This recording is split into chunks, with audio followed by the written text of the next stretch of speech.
पुढील जन्मात आपल्याला जर खडतर प्रारब्ध भोगायचा नसेल तर आपल्यासोबत चांगले वागणाऱ्या व्यक्तीसोबत आपल्याला नेहमी चांगलेच वागता आले पाहिजे.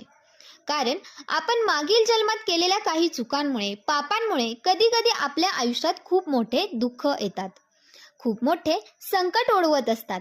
मागच्या जन्मात आपण किती चुकलेलो असतो, किती चुकीच्या गोष्टी केलेल्या असतात, किती पाप केलेले असतात, हे सर्व आपल्याला माहीत नसतं, आठवत नसतं. परंतु त्या भगवंताला सगळे माहीत असतं, तो सगळे जाणत असतो. त्यामुळे असे काही आयुष्यात घडल्यानंतर त्यासाठी परमात्म्याला दोष देऊ नका, त्याला जाब विचारू नका, असे माझ्यासोबतच का घडले असा प्रश्न त्याला विचारू नका. कारण हे सर्व तो घडवून आणत नसतो. आपल्या आयुष्यात असे जे काही घडते ते आपण पूर्वजन्मात केलेल्या काही चुकांमुळे घडत असते, हे लक्षात असू द्या. ते आपले प्रारब्ध असते जे आपल्याला या जन्मात भोगावेच लागते.